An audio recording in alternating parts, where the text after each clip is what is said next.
শীতকালে এইরকম এক প্লেট গরম গরম কাবাব থাকলে আর কিচ্ছু লাগবে না। আফগানি মালাই টেংরি কাবাব যেমনই জুসি তেমনই ফাটাফাটি খেতে লাগে।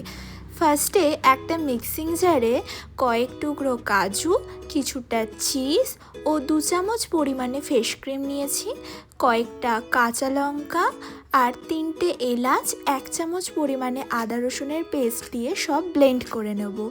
চিকেনটা একটু গাটা চিড়ে নেব যাতে মশলাগুলো ভালোভাবে ঢোকে। 1 চামচ জল ঝরানো টক দই, ধনের গুঁড়ো, নুন, গুঁড়ো গরম মশলা, গোলমরিচের গুঁড়ো আর কিছুটা কসুরি মেথি, 1 চামচ পরিমাণে বাটার দিয়ে ওই ব্লেন্ড করে রাখা মশলাটা দিয়ে ভালোভাবে ম্যারিনেট করে নেব।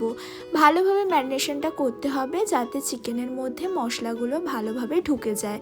ম্যারিনেট করে 3-4 ঘন্টা রেস্টে রেখে দেব। মশলাগুলো খুব ভালোভাবে চিকেনের মধ্যে ঢুকে আলাদা একটা ফ্লেভার আনবে। মাইক্রো ওভেনের স্ট্যান্ডের উপরে ফয়েল পেপার জড়িয়ে চিকেনগুলো এক এক করে দিয়ে দেব। মাইক্রো ওভেনের মধ্যে ঢুকিয়ে দেওয়ার পরে কনভেকশন মোডে 20 মিনিটের জন্য দিয়ে দেব 190 ডিগ্রি টেম্পারেচারে। ফার্স্টের সাইডটা হয়ে গেলে উল্টে দেওয়ার পরে উপর থেকে আরেকটু অল্প ম্যারিনেশনটা দিয়ে দেবো।